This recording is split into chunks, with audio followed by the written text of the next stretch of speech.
Assalamu alaikum and good afternoon. The topic today we have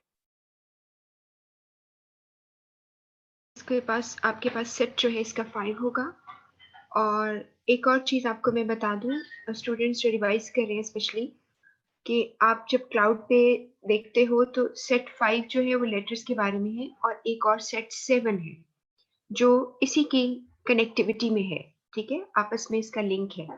हमने ऐसा किया था जब हम क्लासेस पढ़े थे, तो हम इसको सिर्फ़ एक मोनोटोनस कहते हैं ना ब्रेक देने के लिए कि ये बहुत मोनोटोनस हो रहा था, तो हमने बीच में एक नया टॉपिक कर लिया था, जो कि सेट 6 के नाम से वहाँ है, वो उसके बाद मैं आपको कराऊँगी। तो बेसिकली आप यहाँ पर देख रहे हो लेटर्स के क्या होते हैं और इसके अलावा डिफरेंट किस्म की और कॉरेस्पॉन्डेंस जो कि बिज़नेस में हम करते हैं, ठीक है?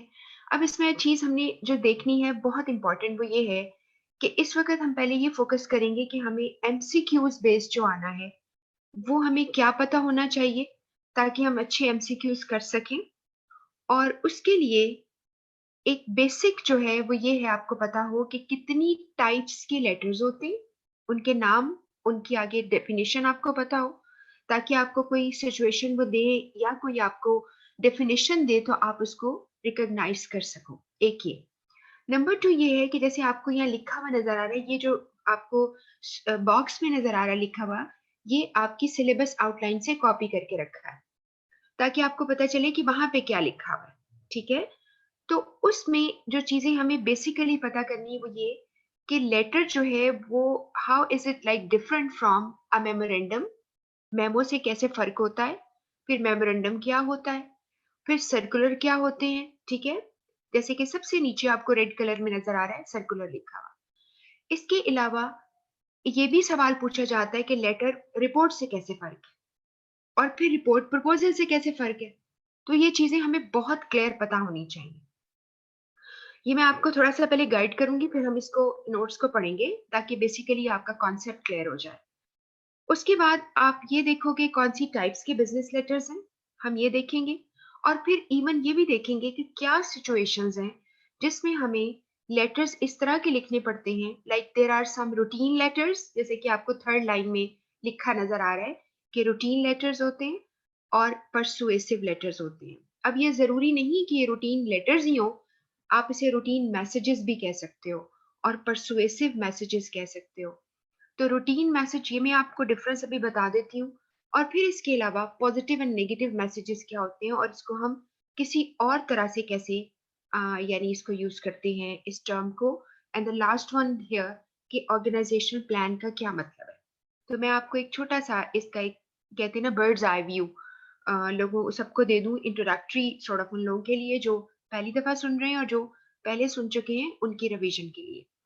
तो हम पहले सबसे पहले देखेंगे कि लेटर जो है वो आप उसे कहते हो कि ये एक फॉर्मल डॉक्यूमेंट होता है।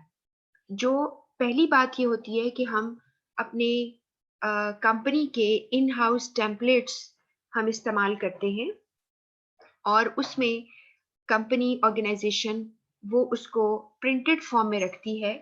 ईदर वो हाथ से लिखे जाएं खत उसके अंदर या वो लिखे जाएं टाइप करके। तो दोनों सूरतों में आपके टेम्पलेट्स यानी नमूना जिसे कहते हैं डिजाइन या फॉर्मेट कहते हैं वो पहले से हमारे पास होता है ऑफिसेस के अंदर। और either you think a company is very small company still they write letters, उन्हें लेटर्स तो लिखने ही होते हैं बाहर के जो लोग हैं उनके साथ ताल्लुक करने के लिए। अब सवाल ये पैदा होता है कि how is a letter different from a memo. आपको ये हम डिटेल में सारा करवा देंगे यानी बता दूंगी मैं सारा। तो मेमो जो है उसे मेमोरेंडम भी कहते हैं और इसका एक दूसरा नाम है मेमोरी जॉगर। अब मेमो जो है वो एक इंटरनल ऑफिस डॉक्यूमेंट है। वो सिर्फ ऑफिस के अंदर आप उसे लोगों को डिपार्टमेंट्स को अपने कॉलीग्स को आप इंफॉर्मेशन देने के लिए मेमो का इस्तेमाल करते हैं। लेकिन जो लेटर है वो आप विद इन कंपनी भी यूज कर सकते हो, डिपेंड्स कि आपको जरूरत है। और बाहर तो डेफिनेटली आप लेटर ही लिखते हो, मेमो बाहर नहीं लिखा जा सकता। ठीक है, ये बात क्लियर हो गई। कुछ लोग जो हैं जैसे कि सीए की बुक में भी एक जगह पे लिखा हुआ है कि मेमोरेंडम्स होते हैं जिसको अक्सर लोग साइन करते हैं as an observation as a like memory. वो क्या होता है कि जैसे इस फिर टर्म को आप यूं कह लो कि ये एक मेमो एक ऐसा लफ्ज है जिसको आप एज अ होमोनिम, होमोनिम का मतलब होता है एक लफ्ज को या एक चीज को डिफरेंट जगहों पे डिफरेंट तरीके से इस्तेमाल करना। मिसाल के तौर पर आप कहते हैं ना, जैसे एक वर्ड कहते हैं कि हेड है तो हेड ऑफ द डिपार्टमेंट है, या हेड ऑफ द मशीन है, या आप कहते हो head, that's the head the part of your body. तो हेड वर्ड को हम डिफरेंट तरह से यूज करते हैं। इस तरह मेमो को एक और मेमो होता है, जैसे आपको पढ़ाते हुए मैंने एग्जांपल दी थी, मेमोरेंडम ऑफ अंडरस्टैंडिंग, इसे एमओयू कहते हैं। और अक्सर बड़ी पर्सनालिटीज किसी चीज के ऊपर जब दे हैव अ कॉन्ट्रैक्ट तो वो साइन करती हैं। जैसे कि मैंने मिसाल दी थी कि पाकिस्तान के वजीर आजम और बिल गेट्स ने जब वो अमेरिका विजिट उन्होंने किया था तो उन्होंने एक मेमोरेंडम ऑफ अंडरस्टैंडिंग साइन किया था जिस पर उन्होंने कहा कि हम फंडिंग करेंगे आपके एहसास प्रोग्राम के लिए। ठीक है, तो ये आप वो मेमो था, उस पर उन्होंने साइन कर दिया। अब अगर सिर्फ ऑफिस की बात पे ले आओ तो सिर्फ वो आपने याद रखना है कि मेमोरेंडम इंटरनल यूज के लिए, लेटर मोस्टली या generally external like outside the organisation, लोगों को, कस्टमर्स को और ऑर्गेनाइजेशंस को, और लॉ के लिए आपको यूज करते हैं, क्रेडिट के लिए यूज करते हो। और इसके अलावा आप विद इन कंपनी भी कभी कभार आपको जरूरत पड़ती है, जैसे कि आपने किसी को बोनस देना है, साथ खत जाएगा, आपने सैलरी की रिक्वेस्ट करनी है तो खत जाएगा। ठीक है, उस पर आप मेमो नहीं लिखते। अब एक और चीज आपने नोट करनी है कि मेमो जो है वो मैं आपको बिल्कुल बताऊंगी, उसकी जो टॉप हेडिंग है वो है टू फ्रॉम सब्जेक्ट डेट। ठीक है, टू फ्रॉम सब्जेक्ट डेट, चार आपकी हेडिंग्स हैं। टू किसको लिखा जा रहा है, फ्रॉम किसने लिखा है, सब्जेक्ट क्या है और डेट क्या है, वो टॉप पे लिखकर और नीचे इंफॉर्मेशन होती है। उसके बाद आप अगर कोई पूछे कि लेटर और रिपोर्ट में क्या फर्क है, तो जब आप किसी चीज को आप डिटेल कर देते हो और it goes more than 2 pages, तो you do not bound yourself to writing a letter, but you start writing a actually report. आप फॉर्मेट रिपोर्ट का ले लेते हो। ठीक है, और तब आप लेटर, जो क्योंकि लेटर जो है should not exceed 2 pages, its maximum, बहुत ज्यादा बल्कि, तो आप इसको रिपोर्ट की शक्ल में ले जाते हो। और रिपोर्ट जो है वो एक ऐसा डॉक्यूमेंट है, objective presentation of facts to people who have to make decision और समथिंग, आप उनको रिपोर्ट देते हो। फिर कोई पूछता है रिपोर्ट और प्रपोजल में क्या फर्क है, बहुत फर्क है। रिपोर्ट तो आपने कोई रिसर्च की है, आप किसी जगह स्टडी करके आए हो जगह चीजों को, आपने कोई एनालिसिस किया है, उसके ऊपर एक रिपोर्ट बना देते हो जिसके पार्ट्स हम पढ़ चुके हैं, हमने रिपोर्ट लिखनी सीख चुके हैं हम, लेकिन रिवीजन में आपको एक दफा फिर बताऊंगी। अब रिपोर्ट प्रपोजल से क्या फर्क है कि प्रपोजल इज जस्ट लाइक, जैसे आपके अखबार में टेंडर आता है और आपका टेंडर अप्रूव हो जाता है और आपको कॉन्ट्रैक्ट मिल जाता है और आप काम शुरू कर देते हो, बिल्कुल ऐसे ही प्रपोजल है। ज्यादातर प्रपोजल जो आपके हैं वो बिजनेस प्रपोजल्स हैं। कुछ रिसर्च प्रपोजल भी होते हैं, यूनिवर्सिटी में होते हैं, जैसे आपके ख्याल में अभी जब ने लोगों ने कोविड के ऊपर काम किया है और बहुत ज्यादा वैक्सीन वगैरह बनाने के ऊपर उन्होंने करना था काम, आपका क्या ख्याल है कि इस पे कितनी फंडिंग हुई होगी? तो उस पे उसके लिए जो प्रोफेसर्स होते हैं, साइंटिस्ट होते हैं, वो उनको अपना प्रपोजल देते हैं कि हम इस पे काम करेंगे। वो प्रपोजल अप्रूव जब हो जाता है तो फिर आपको काम मिल जाता है, और जाहिर बात है आपका बजट होता है और बजट अप्रूव होता है, टाइम लाइन दी जाती है कि कितने अरसे में आप काम करोगे। तो इसी तरह बिजनेस के अंदर आपने आपको एक आरएफपी हम पढ़ेंगे, रिक्वेस्ट फॉर प्रपोजल आपके पास आती है, उसे आरएफक्यू भी कहते हैं, रिक्वेस्ट फॉर कोटेशन आपको आती है, जिस पर आपको कहा जाता है कि ये आप काम हमारा करके दें, तो देखिए इतने टाइम में आप कर लेंगे और हमें अपना पूरा बजट जो है वो दें और अपना टाइम फ्रेम दें और अपनी मोड ऑफ पेमेंट बताएं कि आप किस तरह पेमेंट्स लेते हैं। तो फिर आप उसके ऊपर एक प्रपोजल लिखते हो रिक्वेस्ट फॉर प्रपोजल के जवाब में, और वो प्रपोजल जो है वो आपका अप्रूव अगर हो जाता है तो आपको काम मिल जाता है। मसलन आप रेनोवेशन करनी है, आपने सॉफ्टवेयर इंस्टॉल करनी है, आपने ट्रेनिंग्स भी देनी है, आपने यानी जो जो भी काम आपने उसके ऊपर कमिट किया होता है वो आप करते हो। ठीक है, तो ये एक बेसिक्स आपको बताएं। जो लास्ट चीज रह गई है इसी की कैटेगरी में कि लेटर, रिपोर्ट, मेमो, प्रपोजल, ये तो हमें समझ आ रहा है। तो लास्ट एक चीज है सर्कुलर। अब सर्कुलर जो है उसका फॉर्मेट लेटर से थोड़ा फर्क होता है ज्यादातर। वो इसलिए कि अगर हम अपने ही ऑफिस में दे रहे हो तो हमें इतनी फॉर्मेलिटी की जरूरत नहीं होती। उसमें इनसाइड एड्रेस जो है हम निकाल देते हैं। अब इनसाइड एड्रेस क्या है? रिसीवर का एड्रेस। ये बात आपको ये भी मैं बताऊंगी सारी। और उसमें वो निकल जाता है क्योंकि ज्यादातर क्या होता है कि आप सर्कुलर, एक्चुअली इसकी डेफिनेशन ये है कि it is a document which is written to multiple people. The same information goes to multiple people, different people, many people, whatever you want to say. अगर एक सर्कुलर है और ये लफ्ज सर्कुलर सर्कुलेट से निकला कि आप एक मैसेज को सर्कुलेट करते हो, ठीक है। अब आपका जो मैसेज है वो बहुत से लोगों को जाएगा, तो उसे इसलिए सर्कुलर कहते हैं। सबका एक ही थीम, एक ही मैसेज होता है।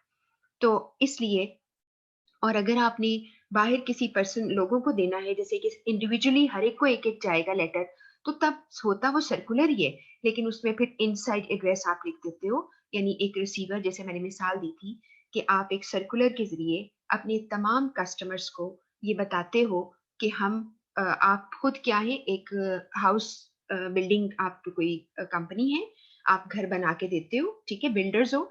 और आपने तमाम लोगों को, अपने कस्टमर्स को जहां जहां भी वो रहते हैं, उनको खत लिखा है कि जी हम आपका बजट जो है वो थोड़ा सा हमारा रिवाइज हुआ है नई बजट की वजह से जो गवर्नमेंट का आता है, तो हम आपसे थोड़े से पैसे और चार्ज करेंगे, तो तब आपको टाइम पर हम घर दे देंगे। तो जाहिर बात है, लोग अपनी अपनी जगह से थे, किसी ने कराची, लाहौर, इस्लामाबाद, पता नहीं कौन कौन आपके कस्टमर्स हैं।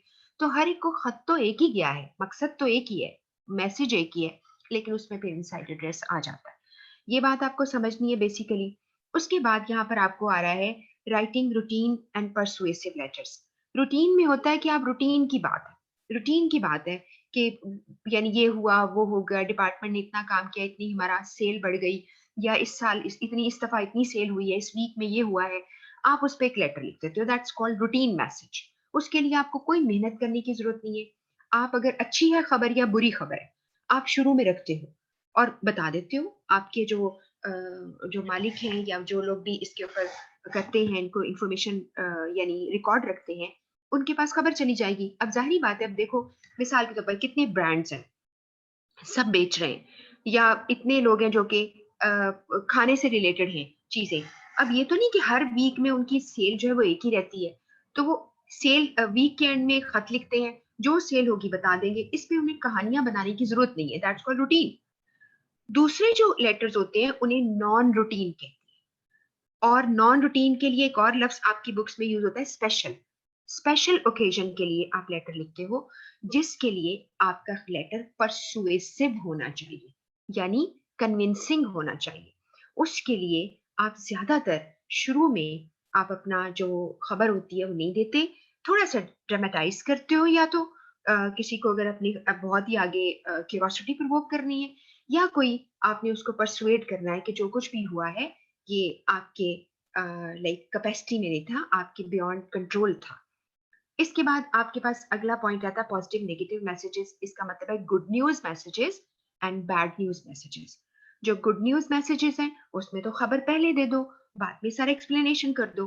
लेकिन जब नेगेटिव खबर आती है तो हमने क्या पढ़ा है बैड न्यूज मैसेजेस में, कि हमने उसको स्टार्ट करना है बफर से। ठीक है, BUFFER। बफर एक न्यूट्रल या पॉजिटिव स्टार्ट होता है, और उससे हम शुरू करते हैं, ताकि कोई भी पर्सन जिसको कि ये खबर वो ले, उसके वो एकदम से अटैक ना उसके ऊपर हो जाए, कि उसको पता नहीं पैनिक अटैक शुरू हो जाए कि भाई क्या हो गया मेरे साथ, या वो इस बेचारा काबिल ही रहे आगे बढ़ने को। तो आपने बुरी खबर पहले नहीं देनी, उसको पहले बफर देना है, एक न्यूट्रल या पॉजिटिव स्टेटमेंट, और उसको तैयार करना उसके लिए। उसके बाद अगला पॉइंट यहाँ पर आता है ऑर्गेनाइजेशनल प्लान्स। ऑर्गेनाइजेशनल प्लान्स का मतलब होता है कि how would you organise your message. इसके मतलब ऑर्गेनाइजेशन से मुराद आपकी कंपनी नहीं है, इससे मुराद है कि ये लफ्ज के तौर पर यूज हुआ है ऑर्गेनाइज करना। जैसे आप एक फंक्शन ऑर्गेनाइज करते हो, ठीक है, हमारे ऑर्गेनाइजर्स का नाम ये है, आप ऐसे कहते हैं। तो ऑर्गेनाइजेशनल प्लान का मतलब है कि आपने ऑर्गेनाइज करना है, जब तरतीब देनी है कंटेंट मीन मटेरियल, जो कि मैसेज होता है, वो उसकी आपने तरतीब देनी है। तो उसको कैसे दोगे? उसके लिए एक हम डायरेक्ट प्लान यूज करते हैं, एक हम इनडायरेक्ट प्लान यूज करते हैं। अभी आप बताएंगे हम आपको। डायरेक्ट प्लान जिसमें कि खबर शुरू में दे दी, और अक्सर गुड न्यूज के लिए हम ऐसा करते हैं, पॉजिटिव मैसेज के लिए ऐसा करते हैं। और इनडायरेक्ट होता है, जब अभी बताया है कि बफर से शुरू होता है। और एक और लेटर का स्टाइल जो परसुएसिव स्टाइल होता है, यानी कन्विंसिंग स्टाइल जिसे आप कहते हैं, वो भी हमेशा इनडायरेक्ट प्लान ही की एक शक्ल समझी जाती है। और उसको में भी खबर पहले नहीं देते, पहले किसी ना किसी तरह से उनको प्रोवोक किया जाता है। ठीक है, तो ये बेस आपको पहले मैंने क्लियर कर दी है। और जिन जिन लोगों को जो क्लासेस जिन्होंने रेगुलर भी पढ़ी, आई होप कि उनको ये बात जो है रिवाइज हो गई, उनको अच्छी तरह से समझ आ गया। अब यहाँ इस सेट में, जैसे मैंने आपको बताया, सेट 5 और सेट 7, ये दो जो है वो इंटर रिलेटेड है। अगर कोशिश करूंगी जितना आपका आज मैक्सिमम हो सके, और एक दो चीजें और भी जो कि अभी आप आगे, आपका दिन आपके पास ऑफ है, तो मैं आपके मैनेजर से बिल्कुल बात करूंगी। ये बात आपका आइडिया ठीक है, क्योंकि अभी क्लासेस नहीं हो रही, सिंस मेरे भी अभी फिजिकल क्लासेस नहीं है, तो क्लैश नहीं हो सकता। तो मैं अगले वीक से ट्राई करूंगी कि आपकी क्लासेस जो है थर्सडे, फ्राइडे और सैटरडे कर दें। वैसे भी हमारे बहुत ज्यादा दिन नहीं रह गए। और आपने जीआर ने मुझे कल पूछा था कि आप क्लासेस का, तो मैं अभी मंडे ट्यूसडे में कैलकुलेट कर लूंगी कि कितने डेज रह गए हैं और कितने टॉपिक्स रह गए हैं। अगर किसी एक्स्ट्रा क्लास की जरूरत पड़ी तो मैं वो भी आपको बता दूंगी, आपके मैनेजर से करके आपको इन्फॉर्म कर दूंगी। ठीक है, तो यहाँ पर हम जो पढ़ने जा रहे हैं, जरा ध्यान से सुनते रहिएगा। ये सारा इस वक्त हम सिर्फ बात कर रहे हैं किसकी, जिसमें हमें एमसीक्यूज आनी है। सबसे पहले लिखा है कि objective of written messages, letter, memo, circular वगैरह क्या होते हैं। जी, अजान हो जाए जरा, ये आप तब तक रीड कर लो इसको।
जी, यहाँ पे जनरली लिखा है कि हम मैसेजेस लिखते हैं ताकि कॉम्प्लेक्स इंफॉर्मेशन उनके पास पड़ी रहे, और वो उसको देख देख सकें दोबारा, उनकी जो है यानी रीच में रहे। नंबर 2, यहाँ पर हम ये देख रहे हैं कि बिजी पर्सन अपनी कन्वीनियंस से इसको देख सकता है।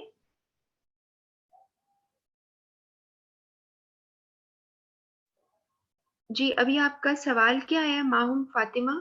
प्रीवियस क्लासेस लेने की जरूरत है? आप रिवीजन क्लासेस ले लो। आपने जो रिवीजन से शुरू हुई है, अगर वो शुरू से ले रहे हो तो मेरा ख्याल है दैट्स फाइन। अगर आपको कोई टॉपिक समझ ना आए तो तब आप चेक कर सकते हो। ठीक है, कि आपको ज्यादा, क्योंकि उस वक्त तुमने बहुत डिटेल में पढ़ किया ना। अब तो मैं क्विकली इसको रिवाइज करती हूँ, ताकि फिर भी कंसिडर कर रही हूँ कि आप जो बिल्कुल अभी ज्वाइन किया है उनकी भी थोड़ी इसमें कवरेज हो जाए, क्योंकि आप में से बहुत सारे लोग ऐसे भी हैं जिन्होंने फिजिकल क्लासेस भी पढ़ी होंगी यकीनन। और मुझे उम्मीद है कि उन्होंने शुरू का तो जरूर जो है वो तो कवर किया होगा उस क्लासेस में, अगर पूरा नहीं भी हो सका होगा। तो बाकी एरिया जो आगे है, अभी तो बहुत से टॉपिक्स रहते हैं। Even case method learning, presentation skills के ऊपर भी बहुत ज्यादा रहता है। तो हम उसको आप देख लीजिए जैसे आपको सहूलत हो, ठीक है? अच्छा जी, अब यहाँ पर हम बात करें कि आपकी कॉम्प्लेक्स इन्फॉर्मेशन को रिमेंबर करना, बिज़ी पर्सन अपनी कन्वीनियंस से पढ़ लेगा, जब उसको टाइम मिलेगा, इसलिए रिटन मैसेज या खत उनके लिए अच्छे होते हैं। और उसके बाद है रीडर को रिटेन करना मैसेज को फॉर फ्यूचर रेफरेंस, ताकि वो इसको देख सके, फिर कभी ज़रूरत पड़े। और लास्ट आपको मैंने पहले भी बताया था, ऑडिट ट्रेल आपने याद कर लेना है कि आपने प्रीवियस रिकॉर्ड रखना है, यानी यानी प्रीवियस एविडेंस आपके पास जो है उसके मुताबिक आपके पास खत जो है वो पड़े होते हैं, and you can produce it as an evidence. और एक और बड़ी इंपॉर्टेंट बात होती है, मिसाल के तौर ईमेल के अंदर, जब अभी ईमेल का टॉपिक हमने पढ़ना है यानी इलेक्ट्रॉनिक कम्युनिकेशन जब पढ़ेंगे, तो उसमें मैंने बताया था कि बहुत सारी जुरिस्डिक्शन यानी कवानीन जो है उनमें ये बात आती है कि आपका स्कैन किया हुआ जो होता है ना सिग्नेचर, वो एक्सेप्टेबल नहीं होता।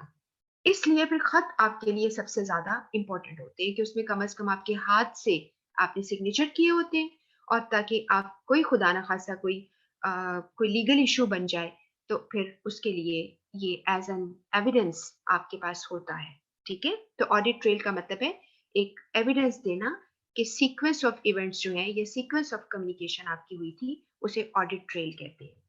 उसके बाद ये हमने देखा कि रिटन मैसेजेस के बेसिक एलिमेंट्स क्या है, तीन है जाहिर, एक मैसेज, एक राइटर, एक रीडर। और उसके बाद ये देखा कि इन सब के लिए सबसे जो मैंने इंपॉर्टेंट बात बताई थी वो ये थी, आपको हाईलाइट के लिए कर देती हूँ, की रीडर।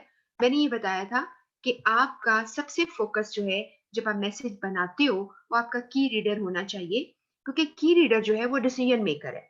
वो किस तरह डिसीजन मेकर है, बिकॉज देखो एक एक बात जरूरी नहीं कि खत में हमेशा ऐसी ही कोई चीज हो कि आपने पढ़ी और आपने डिसाइड करना है। इवन वो ये भी तो डिसाइड कर सकता है, मिसाल तो एक पर्सन ने आपने एक जॉब एप्लीकेशन दी है, उसको कवर लेटर लिखा है, उसने डिसाइड करना है कि आपको इंटरव्यू के लिए बुलाना है कि नहीं, या उसने डिसाइड ये किया कि ये लेटर में अच्छी इंफॉर्मेशन है, मैं इसको रख लेता हूँ या मैं दूसरों को भी बता देता हूँ। तो वो पर्सन डिसीजन मेकर है, इसलिए उसे की रीडर कहेंगे। और बाकी जो लोग होते हैं वो एक सेकेंडरी लेवल के होते हैं, जिनको के आपकी खबर पढ़ने से डायरेक्टली फायदा नहीं हो रहा होता, लेकिन इंफॉर्मेशन जाती है, ठीक है? अच्छा, इसके बाद लेटर राइटिंग के ऊपर आपकी ये आईसीएमए की बुक में लिखा हुआ था, यहाँ पर थोड़ा सा कि जब मॉडर्न टेक्नोलॉजी अभी नहीं आई, इससे पहले यानी ईमेल वगैरह का कॉन्सेप्ट नहीं आया था, तो लेटर उस वक्त बहुत ज्यादा इंपॉर्टेंट होते थे। उस वक्त मेमोरेंडम भी बहुत लिखे जाते थे ऑफिस के अंदर, तो लेटर लिखे जाते थे। और आपको याद है जैसे कि अभी आप में से मैंने पहले भी एग्जांपल दी थी, देखो टर्किश ड्रामा अगर आप लोग देख रहे हो तो उसमें भी आप देखते हैं कि उस जमाने में भी खत जाया करते थे, घोड़ा जो पे आदमी कोरियर होता था जो लेके जाता था। तो ये बहुत पुराना एक कॉन्सेप्ट है लेटर लिखने का। अब लेटर की कुछ टाइप्स के नाम हम यहाँ पढ़ेंगे, बहुत ही इंपॉर्टेंट है ये पार्ट्स। सबसे पहले कुछ लेटर्स हैं जिन्हें आप सेल्स लेटर्स कहते हो। इनका मकसद क्या है? They are kind of advertisement.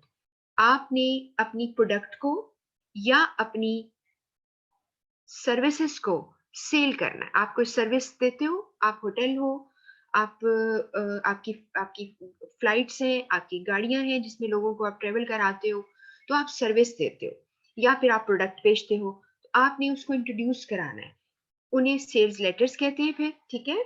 और सेल्स लेटर में को हम उसको इसलिए हम इन ऐसे लेटर्स को परसुएसिव लेटर्स भी कहते हैं, ये जो वैसे नोट कर लो। आई डोंट नो इसके अंदर अभी मेरा नहीं ख्याल कि इसके अंदर हाँ थोड़ा सा शायद आ गया है, पॉइंट्स मैं बताती हूँ। इसे परसुएसिव मैसेजेस कहते हैं, ठीक है? ये डायरेक्ट प्लान नहीं होता, इसमें आप एक बड़े तरीके से अपने कस्टमर को या अपने रीडर को तैयार करते हो कि वो आपका चीजें खरीद ले या आपकी सर्विसेज को अवेल करे, ठीक है? उसके लिए फिर हम क्या कहते हैं उसे, कि ये एक परसुएसिव मैसेज है और ये आइडा प्लान फॉलो करता है। इसे आइडा प्लान या आइडा फॉर्मूला कहते हैं। और आइडा से मुराद है अटेंशन, इंटरेस्ट, डिजायर, एक्शन। आपने शुरू में कोई ऐसी बात करनी है जिससे रीडर आपकी तरफ अटेंटिव हो जाए, अटेंशन आप उसकी ले लो, फिर उसमें अपनी प्रोडक्ट के बारे में या सर्विस के बारे में एक्सप्लेन करो, इंटरेस्ट डेवलप हो जाए, फिर इतना ज्यादा बताओ कि उसके अंदर डिजायर पैदा हो कि मैं खरीदूं या मैं आपको ऑर्डर करूं, और या या मैं उसके लिए एटलीस्ट इंफॉर्मेशन और ले लूँ, और उसके लिए फिर एक्शन लेता है, कॉल करता है, बुकिंग कराता है, या ऑर्डर प्लेस करता है, पेमेंट कर देता है। ये बात आपको क्लियर हो गई। हाँ, इसको मैं फिर रिपीट भी करूंगी इस बात को कि सेल्स लेटर्स जो होते हैं ना, कुछ सेल्स लेटर्स को, या जैसे प्रपोजल अभी मैंने बोला था उनको, या इवन आपके सीवी जो होते हैं, रेज्यूमे, उनको हम सोलिसिटेड और अनसोलिसिटेड की एक टर्म यूज करते हैं। सोलिसिटेड वो वाले खत होते हैं जो किसी रिक्वेस्ट के जवाब में लिखे जाते हैं। They are requested, they are initiated, somebody has initiated and you write। और जो सेल्फ इनिशिएटेड होते हैं, यानी खुद से लिखते हो, उसे आप अनसोलिसिटेड कहते हो। मिसाल के तौर पर, अगर किसी ने आपकी प्रोडक्ट के बारे में इंफॉर्मेशन के लिए इंक्वायरी लिखी, तो आप उसके जवाब में जो सेल्स लेटर लिखोगे, उसे हम सोलिसिटेड कहते हैं। और अगर कोई पर्सन आपको कुछ भी नहीं कहता, जैसे कि आपके घर में कोई एड फेंक जाता है, तो उसे हम अनसोलिसिटेड कहते हैं। ठीक है। उसके बाद है ऑर्डर लेटर। ऑर्डर लेटर आसान है, इसको तो आप बात ही समझ आ गई। भाई मैंने एक ऑर्डर करना है, गुड्स एंड सर्विसेज लिखा है ना, गुड्स और सर्विसेज नजर आ रहा लिखा हुआ। मैंने उसके लिए ऑर्डर आपको करना है, चाहे मैंने एक चीज खरीदनी है, चाहे मैंने 1000 चीजें खरीदनी है, आपको जो लिखूंगी ऑर्डर लेटर। और ऑर्डर लेटर के बारे में ये जरूरी होता है, आप किसी रिटेलर को, किसी वेंडर को, किसी होलसेलर को, किसी मैन्युफैक्चरर को आप लिखते हो। और ऑर्डर लेटर के लिए ये बहुत अच्छा होता है कि आपने ऑर्डर लेटर के अंदर क्वांटिटी, जो भी प्राइस का सारा कुछ, पेमेंट का तरीका, सब कुछ आप क्लियर करते हो। और इसके अलावा ये एक एविडेंस के तौर पर रहता है रिसीवर के पास भी, जो ऑर्डर को रिसीव करता है, ताकि कोई गड़बड़ ना हो जाए कि आपने अगर ऑर्डर में गलत क्वांटिटी लिखी थी या तादाद, वो कहीं क्लियर हो जाती है जब आपको वो आपसे राब्ता करता है। और वो मैं आपको बताऊंगी कि जब आप ऑर्डर लेटर लेते हो तो उसके जवाब में एक खत लिखते हैं, उसे एक्नॉलेजमेंट कहते हैं। ठीक है। आई होप कि ये इसके अंदर भी आएगा। अगला पॉइंट है इसका, ये लेटर के नाम है कंप्लेंट लेटर। कंप्लेंट लेटर को क्लेम लेटर भी कहते हैं, और इसे प्रॉब्लम लेटर भी कहते हैं। ठीक है। ये क्या होते हैं? जब कोई सर्विस आपकी ठीक नहीं हुई, डिलीवर आपको दी गई, या आपको प्रोडक्ट्स या गुड्स आपके पास जो आए, या जो भी आपने आपकी ट्रांजैक्शन हुई, या जिसे कंसाइनमेंट कहते हो, वो आपके पास ऑर्डर जो रिसीव हुआ, उसमें कुछ मसले थे, तो आप एक कंप्लेंट लेटर लिखते हो। और चूंकि आप क्लेम कर रहे होते हो ना कि भाई आप मेरी चीजें ठीक दें, या ये टूटी हुई निकली थी, या प्रॉब्लम डिस्क्राइब कर रहे होते हो, इसलिए ऐसे खतों को कंप्लेंट या क्लेम या प्रॉब्लम लेटर्स कहते हैं। उसके बाद एडजस्टमेंट लेटर जो है, ये इन्हीं का ही साथी है, इनके साथ ही आते हैं एडजस्टमेंट लेटर। यानी कंप्लेंट के जवाब में जो रिसीवर खत लिखता है, उसे एडजस्टमेंट कहते हैं। वो एडजस्टमेंट करता है आपके साथ कि जी ठीक है, हम आपको ठीक कर देंगे, या आपको नहीं करके दे सकते। दोनों सूरतों में इसे एडजस्टमेंट लेटर ही कहते हैं। ये लेटर पॉजिटिव भी हो सकता है कि अगर आप उसकी कमी को पूरा कर रहे हो, आप उसको चीजें ठीक भेज रहे हो, गलती आपकी थी। और अगर गलती उसकी थी, तो आप उसे लिखते तो एडजस्टमेंट हो, लेकिन आप उसे क्या करते हो, फेवर नहीं दे सकते, तो इसे एडजस्टमेंट लेटर कहते हैं। नेक्स्ट टाइप ऑफ लेटर है, इसे इंक्वायरी लेटर कहते हैं। ठीक है। ये नंबरिंग मैं ठीक कर रही हूँ, साथ साथ इसमें गलत हो गई थी। तो इंक्वायरी लेटर, जैसे कि नाम से जाहिर है, इंक्वायरी करता है। अब इंक्वायरी में यहाँ पे लिखा हुआ है इलिसिट इंफॉर्मेशन। यानी इलिसिट इंफॉर्मेशन का मतलब है इंफॉर्मेशन ड्रॉ करना, किसी से इंफॉर्मेशन लेना, उससे इंक्वायरी की जाती है। और इंक्वायरी के लिए मैंने आपको बताया था कि 3 तरह की इंक्वायरीज आप कह सकते हो। एक आपकी प्रोडक्ट के बारे में, दूसरा आपकी सर्विसेज के बारे में, जैसे आपने होटल में बुकिंग करानी है, या आपने कोई गाड़ियां बुक करानी है, आपने कोई लोगों को लेके जाना है किसी ट्रिप पे, टूर पे। और तीसरा ये होता है कि आपने किसी पर्सन के बारे में इंक्वायरी करनी है। मसलन किसी ने आपको एक जॉब के लिए अप्लाई किया है आपकी कंपनी में। ठीक है। आप उसके लिए जो यानी आप उसका उसके बारे में मालूम करना चाहते हो कि ये पर्सन, इससे पहले कि मैं डिसाइड करूं इसके बारे में, आप मुझे बताएं कि आपकी कंपनी में काम किया था इसने। लिखा सीवी पे लिखा होता है ना कंपनियों के नाम, कि मेरा एक्सपीरियंस में कि क्या मैंने किया हुआ है। तो वो फिर, और ये बात याद रखिए कि जो बिजनेस इंडस्ट्री होती है, इसमें लोग एक दूसरे को समहाउ जानते ही होते हैं। तो इंक्वायरी लेटर जो है वो इसके बारे में इंक्वायर करता है। उसके बाद है follow up later. Follow up later के बारे में कहा जाता है कि कोई भी इनिशियल कम्युनिकेशन हुई होती है, यानी इनिशियल मीन शुरू में कोई ना कोई कम्युनिकेशन हुई होती है, उसके बाद जो खत लिखा जाता है उसे फॉलो अप लेटर कहते हैं। और फॉलो अप लेटर में सिचुएशन आपको वो दे सकता है और कह सकता है कौन सी टाइप का लेटर है। तो आपने कहना है कि फॉलो अप है। जैसे एक सवाल बच्चों को अभी सीए के स्टूडेंट्स मुझे बता रहे थे, एक लेटर उनको खत आया, एक अभी रिसेंट सवाल आया। उन्होंने कहा कि एक पर्सन ने इंटरव्यू के लिए अप्लाई किया था, उसने वहां पे दे दिया हुआ था, इंटरव्यू दिया हुआ था, लेकिन काफी देर से कोई उसको यानी उनकी तरफ से कोई इंफॉर्मेशन नहीं आई। तो उसे कौन सा खत लिखना चाहिए? तो नीचे जो थी ना चॉइसेस, उसमें एक फॉलो अप था, एक इंक्वायरी लेटर भी था। बच्चे कंफ्यूज हो जाते हैं कि इंक्वायरी तो नहीं करनी चाहिए कि भी मेरे इंटरव्यू का क्या बना। गलत है, इंक्वायरी नहीं लिखनी, फॉलो अप लिखना है। फॉलो अप होता है आपकी प्रीवियस उनके साथ कम्युनिकेशन हो तो चुकी है, उसके उसके को फॉलो अप लेते हो कि क्या बना। ठीक है, तो किसी भी चीज का फॉलो अप लेते हो उसे आप फॉलो अप लेटर कहते हो। उसके बाद है जी, नेक्स्ट है लेटर ऑफ रिकमेंडेशन। अब मैं आपको इसके बारे में पहले भी, यानी हम इस बात को कर चुके हैं कि जो फॉलो अप लेटर, जो इंक्वायरी लेटर था ना, जिस तरह आपने किसी को इंक्वायरी की कि जी ये पर्सन जो है वो कैसा है, उसके जवाब में जो खत आता है ना उसे लेटर ऑफ रिकमेंडेशन भी कहते हैं, और उसको नोट कर लो, इसको रेफरेंस लेटर भी कहते हैं। ठीक है, कुछ जॉब्स के ऊपर आपकी रिक्वायरमेंट होती है कि आपने रेफरेंस लेटर साथ भेजना होता है, या रिकमेंडेशन लेटर कहीं से लेकर भेजना होता है। एप्लीकेशन कहीं आपने दाखिला लेना है किसी यूनिवर्सिटी में, वहां पर भी आपको देना होता है। तो वो आप पहले से ही उस पर्सन को रिक्वेस्ट करके आप एक रिकमेंडेशन लेटर लिखवा लेते हो। वो कहता है कि जी ये बंदा बहुत अच्छा है, इसको आप मैं जानता हूँ। एकेडमिक रिकमेंडेशन होती हैं, ऑफिस की रिकमेंडेशन होती हैं। ठीक है, ये एक अलग कहानी है, लेकिन है वो भी लेटर ऑफ रिकमेंडेशन। और दूसरी कहानी ये है कि अगर किसी ने आपके बारे में पूछ लिया, तो उसके जवाब में आपका एक्स एम्प्लॉयर, आपका पहले वाला जो एम्प्लॉयर है, वो आपके यहाँ पे लफ्ज लिखा नजर आ रहा है आपको, प्रोस्पेक्टिव एम्प्लॉयर, जो अभी आपका एम्प्लॉयर होना है, उसको वो खत लिखेगा, उसे रेफरेंस लेटर या लेटर ऑफ रिकमेंडेशन कहेंगे। ठीक हो गया। उसके बाद आगे जी एक्नॉलेजमेंट में, जैसे मैंने भी आपको बताया, एक्नॉलेजमेंट एक किस्म की रिसीट होती है। आप रिसीट ये लिखा है सिंपल रिसीट, एक किस्म की रसीद होती है। यानी इस चीज की रसीद होती है कि जी आपका खत मिल गया, या आपका फलां ऑर्डर आपने जो मैंने बुक किया था आपका आ गया है, वो मिल गया है। तो एक्नॉलेजमेंट लेटर किसी भी सूरत में आप रसीद के तौर पर लिखते हो। मिसाल के तौर पर कुछ बड़ी अच्छी कंपनीज जो होती हैं, अच्छी ऑर्गेनाइजेशन होती हैं, वो आपकी कदर करती हैं।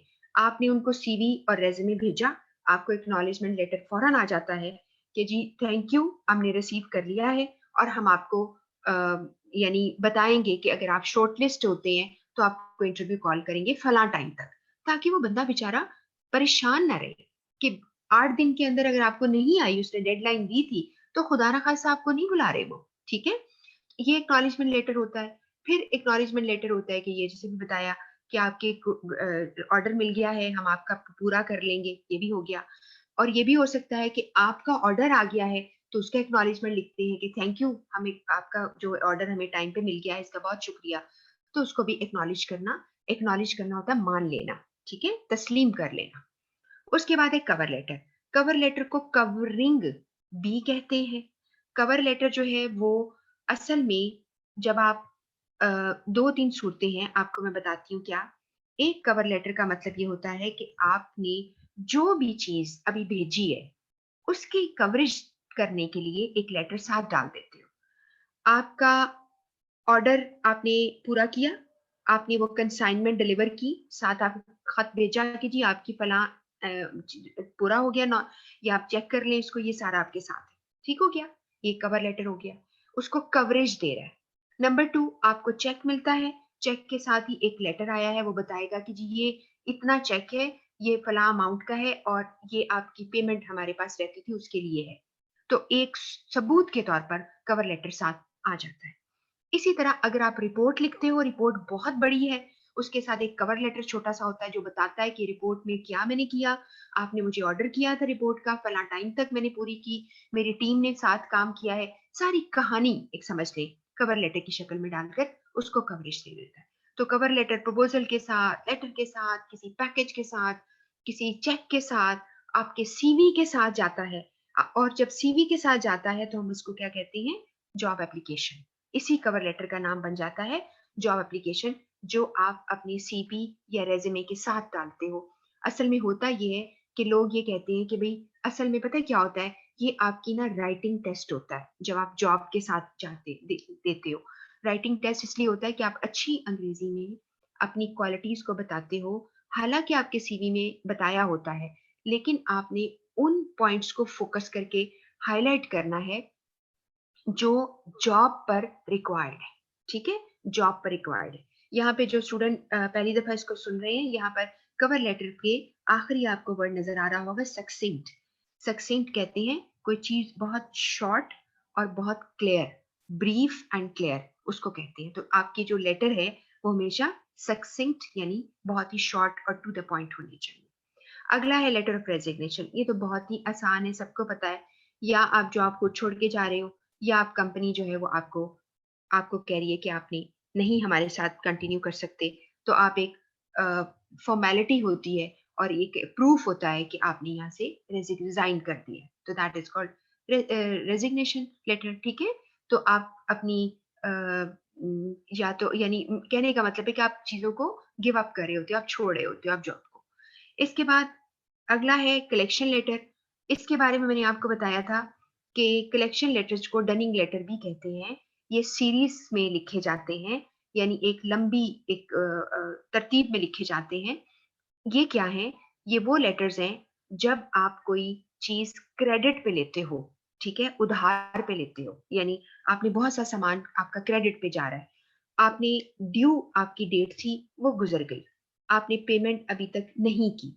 तो आप जब पेमेंट नहीं की, जिसको नहीं की वो आपका क्या है, लेंडर, जिसने आपको उधार दिया, वो आप क्रेडिटर हो। तो लेंडर जो है वो क्रेडिटर को खत लिखता है, पहला रिमाइंडर के तौर पर, प्यार से मोहब्बत से। दूसरी दफा फिर उसको कहता है कि आप पे असर नहीं हुआ, यानी ऐसे नहीं कहता लेकिन कहने का मतलब। तीसरी दफा फिर वो कहता है कि जी आपने बहुत आपको यानी बार बार हम कर रहे हैं। और फिर चौथा शायद होता है जिसमें सीरीज होती है 5-6 किस्म की, इतना लंबा आपको नहीं आएगा। तो ये होती है सीरीज की जिसमें वो आखिर में वो कहता है कि तुम अगर पेमेंट नहीं करोगे टाइम पर तो क्या होगा, तुम्हें अदालत में कार्रवाई की जाएगी। ठीक हो गया। तो ये वैसे इसमें क्रेडिट लेटर भी आप ऐड कर सकते हो। वो क्रेडिट लेटर पता क्या होते हैं, जब आप रिक्वेस्ट करते हो कि क्रेडिट दे दे, यानी क्रेडिट पे, ये वो क्रेडिट नहीं है जो आपका जो फोन के ऊपर लेते हो, जो मोबाइल फोन का होता है। क्रेडिट मीन कि आप चीजें उधार पे दे दें, तो उसे क्रेडिट लेटर्स कहते हैं। इस तरह बहुत सारी टाइप्स के लेटर्स और भी होते हैं, लेकिन आपके सिलेबस में आपको जितना ये मैक्सिमम हमने कर लिया है, दैट्स परफेक्टली फाइन। इसके बाहर आपको नहीं, कुछ भी नहीं आएगा। ठीक है, तो ये हमने बात की है अभी लेटर्स की। अब मैं आपको सेट जो है उस पे जाने से पहले, ये हमारा टॉपिक जो है यहाँ पे खत्म हो जाता है। आई थिंक हाँ जी ये लास्ट था। अब मैं आपको सबसे पहले दिखा दूं कि मैंने जब आपको पढ़ाया था, तो जस्ट क्योंकि आपके पास स्लाइड्स वहां पे मैंने नहीं रखी क्लाउड पे, उसकी वजह ये है कि स्लाइड से आप बहुत बोझ बढ़ जाएगा आपका। मैंने आपको पहले भी कहा है कि आप जो लोग सारे सेट पढ़ लेते हैं, एमसीक्यूज भी कर लेते हैं और आप समझते हैं कि और भी टाइम है, तो कैप्लन की बुक को स्टडी कर सकते हैं, इवन सीए की बुक को भी स्टडी कर सकते हैं। ठीक है, और वैसे भी चैप्टर 9 सीए का पूरा हमने पढ़ा था। तो इसमें मैं सिर्फ थोड़ा सा आपको चीजें बताना चाह रही हूँ इसके अंदर। जी अगर आपने कुछ क्वेश्चन पूछना है तो आप क्वेश्चन कर लो। स्टूडेंट जो हाथ रेस कर रहे हैं ना, if you want to ask any question you can write over here. आपको कोई जहन में कोई बात है तो पूछ लें। अच्छा, तो ये मैं आपको, ये नहीं, मैं बता चुकी हूँ आपको सारा। ठीक है, ये सारे हम लेटर्स कर चुके हैं। और बस मैंने आपको ये बताना था इसके अलावा कि हाँ, कि जो लेटर के पार्ट्स हैं वो थोड़ा सा मैं गाइड कर देती हूँ। हेडिंग जो होती है, इसको आप हेडर भी कहते हो, और इसे जो आपका लेटर हेड भी कहते हो। जो खत हम लिखते हैं ना, खत की बात कर रही हूँ, उसके टॉप पर जो लिखा जाता है एड्रेस, किसका एड्रेस होता है, सेंडर का। उसे हेडिंग, हेडर या आप ज्यादातर उसे लेटर हेड कहते हो। जैसे मैंने भी आपको बताया था इन हाउस टेम्पलेट्स के अंदर वो क्या होता है, छपा हुआ होता है। और इनसाइड एड्रेस जो होता है वो रिसीवर का एड्रेस होता है। जो रिसीवर है उसके एड्रेस को इनसाइड एड्रेस कहते हैं। जो हेडिंग होती है ना टॉप पे, जो आपका एड्रेस है कंपनी भेजने वाले का, आपकी मर्जी है सेंटर में रखें, आपकी मर्जी है लेफ्ट पे रखें, आपकी मर्जी है राइट पे रखें, जो मर्जी आप करें। लेकिन इनसाइड एड्रेस जो रिसीवर का एड्रेस है वो हमेशा लेफ्ट अलाइंड उसे कहते हैं, हमेशा लेफ्ट अलाइंड होता है। ठीक है, अभी मैं आपको थोड़ा फॉर्मेट भी बताती हूँ, उससे भी आपको समझ आ जाएगी। उसके बाद ये सैल्यूटेशन किसे कहते हैं, इसको ग्रीटिंग भी कहते हैं। इसका मतलब सलाम दुआ नहीं है, अस्सलाम वालेकुम कहना नहीं है। ग्रीटिंग से मुराद है जब आप किसी को how you address a person. अब कंफ्यूज मत करना खुद को। एक तो एड्रेस होता है पता, किसी चीज का एड्रेस। एक होता है किसी को एड्रेस करना, किसी को पुकारना, मुखातिब करना। तो सैल्यूटेशन में आप उसको मुखातिब करते हो, dear mister Ahmad Khan, dear mister Mohammad Nauman Ali, जो भी नाम है वो आपने किया। बाज़-औक़ात ऐसा होता है, और ख़वातीन के बारे में भी ये फिर मैं रिपीट करूँगी बात इसको। ख़वातीन के लिए एमएस यानी मिस लिखते हो हमेशा, एमएस, ठीक है? और उसमें चूँकि पता नहीं चलता कि इनका स्टेटस क्या है, कि वो मैरिड है, अनमैरिड है, जो भी कोई मसला हो, आप इस बात को छोड़ें, एमएस लिख दें। अनलेस आपको पता ना हो और ख़ातून खुद अपने नाम के साथ एमआईएस लगाए या एमआरएस मिसेस लगाए, तब तक आप ऐसे ही पुकारते हैं। और बाहर कंट्रीज में ज्यादातर जो लास्ट नेम होता है उससे, जैसे अगर किसी का नाम है जॉन पीटर है तो उसे वो मिस्टर पीटर कहेंगे, ठीक है, पूरा नाम नहीं लिखते। तो एक ये आपने जहन में रखना है बात को, ठीक है। और इसके बाद है बॉडी ऑफ द लेटर शुरू हो जाती है। इससे पहले आप सब्जेक्ट लाइन दे सकते हो, आपका अगर यानी कंपल्सरी नहीं होती। और कुछ लोगों का ख्याल है कि सैल्यूट या डियर सर, जो सैल्यूटेशन, हाँ ये बताना भूल गई हूँ, सैल्यूटेशन में डियर सर या डियर मैडम भी लिख सकते हो, और सैल्यूटेशन के बाद कॉमा लगता है। बॉडी है, ज्यादातर उसको 3 पैराग्राफ में देते हो, और जब आप टाइप करते हो तो आप स्पेस छोड़ते हुए यानी 2 दफा एंटर प्रेस करते हो। कॉम्प्लीमेंट्री क्लोज किसे कहते हैं, जो आखिरी हिस्सा होता है खत का, यानी जिसमें योर सिंसियरली लिखते हो, और सिग्नेचर लाइन होती है जिसमें आप साइन करते हो। एनक्लोजर ऑप्शनल होता है, और ENC करके भी लिखा जाता है, मैंने आपको बड़ी डिटेल में पढ़ाया था ये, जिसमें अगर आपने उस पैकेज में, उस खत में कुछ और भी डाला है, मिसाल के तौर पर मैंने CV डाला था, सॉरी कवर लेटर लिखा है, उसके साथ CV डाला हुआ है, तो मैं ENC आप कोलन आगे 1 या CV लिख सकती हूँ, या पूरा इनक्लोजर लिख सकती हूँ। मैंने सेल्स लेटर आपको भेजा, मैं अपनी कंपनी का ब्रोशर जो छपा हुआ है, या आपका फ्लायर एडवर्टाइजमेंट जो होती है वो मैं डाल रही हूँ बीच में, तो मैं एनक्लोजर जरूर डालूंगी ताकि पता चले रिसीवर को कि मैंने इसके साथ ये भी भेजा है। CC नोटेशन किसे कहते हैं, या खाली CC, ये जब कॉपी आप किसी और को सेंड करते हो, CC का मतलब है कार्बन कॉपी। और कई जगहों पर यानी ईमेल्स के अंदर BC भी होता है, दैट्स अ ब्लाइंड कॉपी, ठीक है। जब मैं ईमेल कराऊंगी आपको उसकी डिटेल बताऊंगी। और उसके बाद सेंडर टाइपिस्ट के इनिशियल, ये भी ऑप्शनल होता है, जरूरी नहीं कि आप दें, ठीक है। ये आपको बस याद रखना है कि आप जो पेपर में लिखोगे ना, वो आप राइट एक्सट्रीम ब्लॉक स्टाइल लिखोगे, जिसमें आपका हर चीज लेफ्ट पे आ जाएगी। लेकिन मैंने आपको थोड़ा सा इसको मॉडिफाई किया है ब्लॉक स्टाइल को। ये एक मॉडिफाइड फॉर्म है जिसमें आपका एड्रेस राइट पे आ गया, और नीचे कॉम्प्लीमेंट्री क्लोज भी राइट पे आएगा, लाइनों से पता चल रहा है आपको, ठीक है। लेकिन जो सेमी ब्लॉक फॉर्म होता है, इस ये क्या होता है, इसमें आप सिर्फ फर्क ये होगा कि अगर आप गौर करें दरमियान में बॉडी जो आपकी लेटर की नजर आ रही है लाइनें, उसमें आप इंडेंटेशन देते हो। इंडेंटेशन का मतलब है पैराग्राफ मार्जिन छोड़ना। पैराग्राफ मार्जिन में आप 5 दफा स्पेस बार को प्रेस करते हो, 5 स्पेसेस का एक पैराग्राफ मार्जिन आ जाता है, ठीक है। समझ के बात को, आपको जो सिखाया वो थोड़ा फर्क है, अभी मैं आपको थोड़ा सा गाइड कर देती हूँ।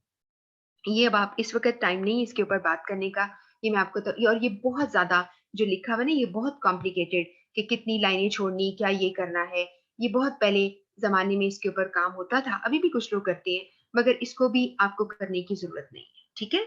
तो इसके लिए परेशान आपने नहीं होना। इसके बाद आपने ये इंडेंटेड यानी सेमी ब्लॉक फॉर्मेट का मैंने तरीका आपको बताया है। इंडेंटेशन आपको नजर आ रहा है, paragraph margin, thank you for your inquiry, ठीक है, ये सारा आपको नजर आ रहा है। इसके बाद आपको मैंने ये कुछ खत कराए थे जिसमें ये सीए के पास पेपर से, राइटिंग स्किल के एग्जाम से ये बच्चों ने सब आप लोगों ने किए हुए हैं। मेरा ख्याल है कि ये आपके पास एज अ सैंपल भी क्लाउड पे पड़े हुए हैं, मेरा ख्याल है पड़े हुए हैं। और इसमें जैसे ये कम देखना ये था कि हमने जब भी आपको खत आता है, ये साथ थोड़ा सा मैं गाइड भी कर रही हूँ, इसी में किया था, जब आपको कोई खत आएगा लिखना पेपर में, तो आपने सबसे पहले उसका फॉर्मेट बनाने के लिए सेंडर का नाम, उसका डेजिग्नेशन, कंपनी का नाम और कंपनी का एड्रेस ढूंढना है। और फिर रिसीवर का नाम, रिसीवर का डेजिग्नेशन, उसकी कंपनी कौन सी है और कंपनी का एड्रेस। अगर इनमें से कोई इंफॉर्मेशन मिसिंग हो तो वो हम एज्यूम कर लेते हैं। जब हम एज्यूम करके डालते हैं तो वो हमने सचमुच की, यहाँ जैसे पाकिस्तान का हम रहते हैं तो पाकिस्तान का कोई सचमुच का इलाका नहीं बताना। उसी जगह मैंने आपको सिखाया था सम एरिया, एस कैपिटल के साथ, ठीक है। और ये मैं आपको थोड़ा सा बता भी देती हूँ। यहाँ पर हमने अ, यहाँ पर देखा कि एड्रेस जो लिखने हैं या हमने फॉर्मेट लिखना है, यहाँ पर आपको ये सिखाया था कि जैसे फॉर इंस्टेंस देखो अंडरलाइन किया हुआ है ना यहाँ पर, वो कहता है एज्यूम दैट यू आर, आप मार्केटिंग मैनेजर हो। तो मैंने यहाँ जो अंडरलाइन किया है ना, ये मैंने अपना सेंडर लिखने वाला, उसका डेजिग्नेशन, उसका नाम, उसकी कंपनी, उसका एड्रेस अंडरलाइन किया यहाँ पर आपकी सहूलत के लिए।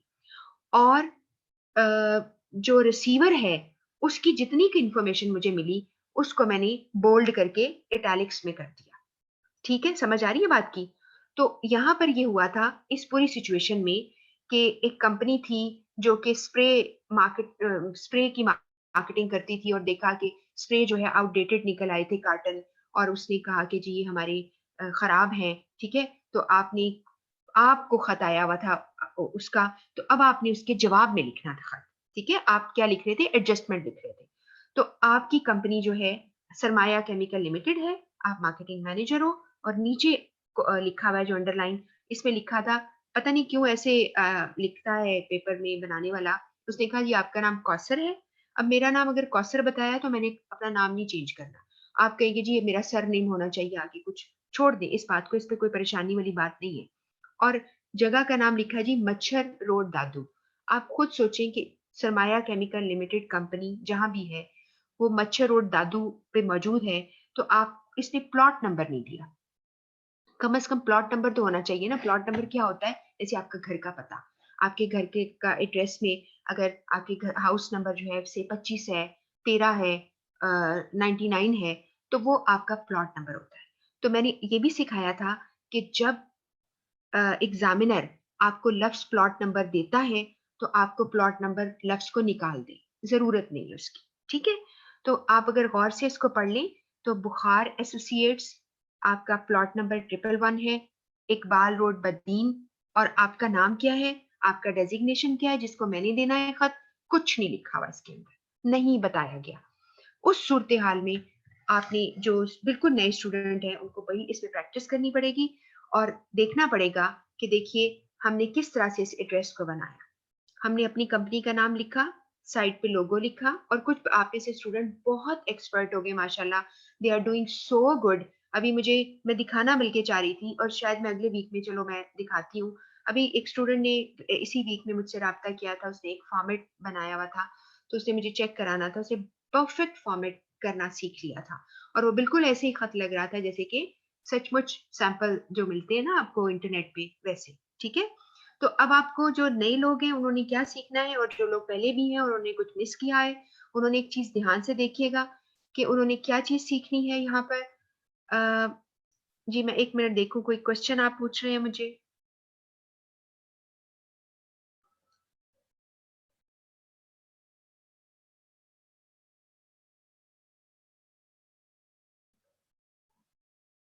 ये अभी तक आपका चेंज नहीं हुआ हुआ था? ओ माय गॉड, तो आप मुझे अब बता रहे हैं? मैंने तो इसको स्क्रीन शेयर किया है। मेरी तो स्क्रीन यही शेयर हुई हुई है। यहाँ पे क्या अब चेंज हुआ है? जी बताइएगा। मुर्तजा नवीद।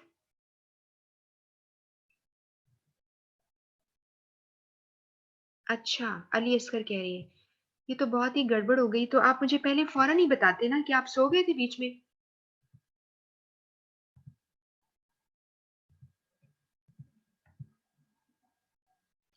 जी, ये मैंने आपको बस इसका ये बताया था कि आई डोंट नो ये कैसे ये बीच में नहीं उसके साथ हुआ, क्योंकि मैंने इसको वहां पे शेयर किया है और वो क्यों नहीं पिक हुआ, आई डोंट हैव आइडिया। जी, यहाँ पर मैंने आपको ये बताया था कि जब हमें खत लिखना हो तो सबसे पहले 4 इन्फॉर्मेशंस लेनी थी। तो आपको वो या अब मेरी आवाज़ तो आ रही थी, शायद आपको समझ आ जाएगी कि आपका जो लिखने वाला होता है उसकी कंपनी कौन-सी है, उसका एड्रेस क्या है, उसका डेज़िग्नेशन, उसका नाम क्या है और इसी तरह रिसीवर का कंपनी वगैरह। और ये मैंने फिर आपको बताया कि एक कंपनी है जो कि स्प्रे मार्केटिंग स्प्रे यानी उनका सेल होता है। आप उसके मार्केटिंग मैनेजर हो और आपको इंफॉर्मेशन ये मिली थी। हाँ जी, हाँ जी, मैं समझ आ रही है, ठीक है। मैं सिर्फ़ आपको ये दिखा रही थी कि यहाँ से मैंने एड्रेस जब बनाया कि आप मार्केटिंग मैनेजर हो, मैंने अंडरलाइन किया था सारा कि कंपनी का नाम, आपका डेज़िग, ये मैंने अपना जो था वो अंडरलाइन कर दिया था। और जो रिसीवर की जितनी भी मुझे इन्फॉर्मेशन मिली थी, वो सिर्फ़ मुझे उसकी कंपनी का नाम पता चला, उसका एड्रेस पता चला और ये नहीं पता कि वो खुद कौन है और उसका डेज़िग्नेशन क्या है, ये नहीं पता चला।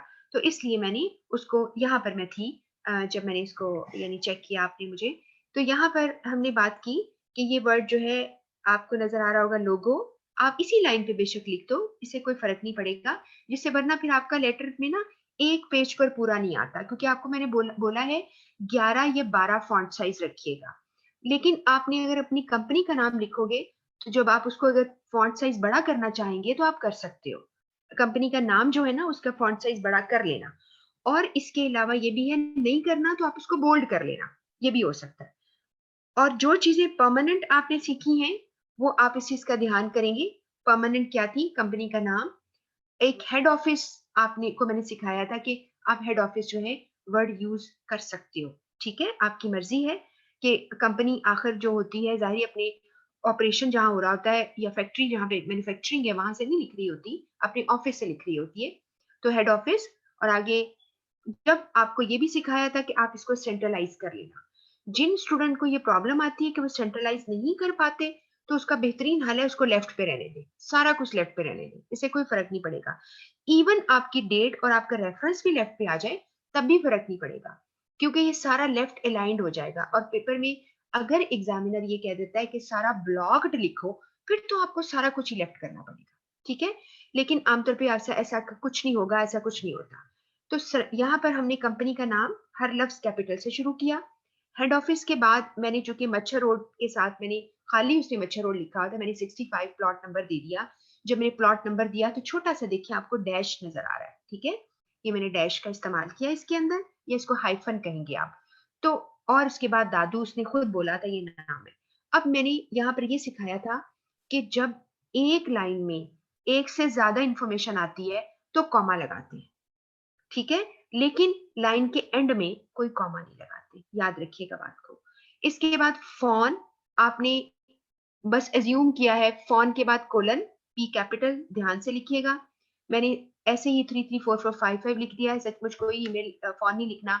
और कॉमा लगा के ईमेल फिर कोलन, और ये सारी ईमेल आपने याद कर ली है, पहले ही मैंने आपको बताया है जब खत किया था हमने कि इन्फो एट आगे कंपनी की एब्रीविएशन नाम की .com.pk, याद कर लो इसको। और वेबसाइट, और जब तुम इसको लिखकर क्लिक करोगे, इसको यानी एंटर प्रेस करोगे तो खुद ही लाइन ले लेगा, ठीक है? तो ये खुद ही ऐसे फॉर्मल हो जाता है। और फिर आपने यहाँ पर ये वाला भी इसी तरह HTTP आगे कोलन डबल यहाँ पे है dashes slashes triple wscl.com.pk। SCL जो है ये चेंज करना, आपने SCL चेंज करना है। कहाँ? जो आपकी कंपनी का नाम होगा उसके मुताबिक आपने ये चेंज करना है।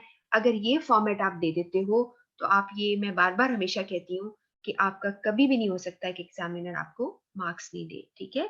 और उसके बाद ये है डेट जो आपकी होगी, कभी कभार ऐसा होता है डेट एक वो लिख सकते हो जो आज की डेट है, और फर्क भी लिख लो तो कोई फर्क नहीं पड़ेगा। दूसरा ये होता है बाजू का सिचुएशन में ऐसा होता है कि वो बताते हैं, जैसे अभी हमने एक लेटर किया था ना पिछले यानी वीक में, हाँ पिछले वीक में किया था, जिसमें आपने कुछ किया था, ऑर्डर था वो जो पूरा नहीं कर सके थे, और कंसाइनमेंट लेट हो रही थी उसका एक बैच, उसको आपने लिखा था, तो उसमें पूरी सिचुएशन थी, पूरी डेट्स लिखी हुई थी, तो इसलिए उसको फॉलो करना ज्यादा जरूरी था, ठीक है, उसके मुताबिक डेट लिखनी थी। लेकिन अगर आप ये गलती फिर भी कर जाओ तो it's not like a blunder, it's okay, इससे कोई फर्क नहीं पड़ेगा। एग्जामिनर अगर मैं मार्क कर रही हूँ, चेक कर रही हूँ, तो मुझे इससे फर्क नहीं पड़ेगा, मुझे ये देखना है कि आपको आता है लिखना कि नहीं। तो मैंने यहाँ पे डेट, जो भी महीना है पूरा लिखेंगे, डेट लिखिए, कॉमा लगाइए, और आगे आगे आपकी साल लिखेंगे पूरा। सामने रेफरेंस लिखा है, रेफरेंस कुछ भी लिख लो। मैंने आपको बताया था, ये मैंने सेल्स डिपार्टमेंट है मसलन, SCL लिख दिया, मार्केटिंग डिपार्टमेंट है MK लिख दिया, जो मर्जी करें, स्लैश लिखे, कोई डिजिट, कोई यहाँ पर लेटर लिखिए, आप एक कॉम्बिनेशन सा बना दीजिए, एग्जामिनर इस पर आपको कोई एतराज नहीं करेगा। इसके बाद आपने उसका नाम नहीं दिया था, उन्होंने मिस्टर नेम कह दिया मैंने उसको, या मिस्टर सम नेम कह दे, कॉमा लगाइए, मिस्टर ABC ने मिस्टर ABC कह सकते हो, ठीक है। और उसके बाद यहाँ पे कॉमा, डायरेक्टर लॉजिस्टिक्स, मैंने उसका डेजिग्नेशन लिखा। और मैंने आपको ये सिखाया था कि अगर आपको ना याद आ रहा हो कि इस पर्सन का क्या है डेजिग्नेशन, या मुझे समझ में ना आ रहा हो, तो क्या सिखाया था कि आपने लिखना है some designation, S capital D capital, some designation, क्योंकि आपको नहीं समझ आ रहा एग्जामिनेशन हॉल में बैठे कि पता नहीं क्या है, खाली लफ्ज डेजिग्नेशन लिख दो, ठीक है। अब खाली लफ्ज डेजिग्नेशन लिख सकते हो, ऐसा भी हो सकता है, ठीक है, समझ रहे हैं बात को। जी, अभी कोई सवाल पूछ रही हैं?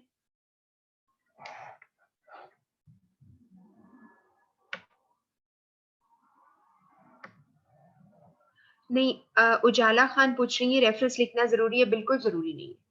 ये मैंने आपको इसलिए सिखाया था कि इससे खत जरा सॉलिड लगता है, ठीक है। जिस तरह जरूरत हो तो इनक्लोजर लिख देते हैं, तो इससे लगता है कि हमें वाकई सब कुछ आता है, हम वाकई किसी जगह काम कर रहे हैं और हमें लिखना आता है, ठीक है। तो ये एक जैसे it adds to the beauty. और एक चीज जरूरी आपको देखिए कि आपको ये भी सिखाया था मैंने कि जब आपने कंपनी का नाम, एड्रेस, सारा ये वेबसाइट लिख ली है, उसके बाद आपने 2 दफा एंटर प्रेस करना है ताकि स्पेस आ जाए, ठीक है। उसके बाद आप ये जहां पर ज्यादा आपको स्पेस इसलिए लग रही है कि फॉन्ट बहुत बड़ा है, जब आप करोगे, आपने प्रैक्टिस इंशाल्लाह ये की भी होगी, लेकिन एक दफा फिर आप ट्राई सही करो, आप इस तरह की प्रैक्टिस कर लो कि एग्जाम में आपको सोचना ना पड़े और टाइम वेस्ट ना आपका हो, ठीक है। तो यहाँ पर आपने 2 दफा एंटर प्रेस करके, अब जब रिसीवर का आप नाम और डेजिग्नेशन लिखोगे, आगे उसका एड्रेस है, बुखार एसोसिएट उसकी कंपनी का नाम है।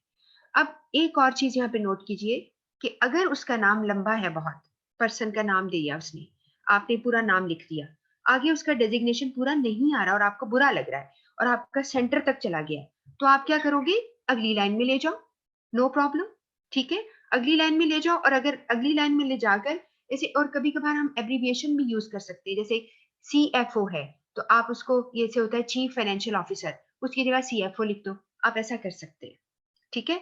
लेकिन कोई जरूरत नहीं है, आप अगली लाइन में ली, 4 लाइनें भी आ जाएंगी तो कोई फर्क नहीं पड़ेगा इससे।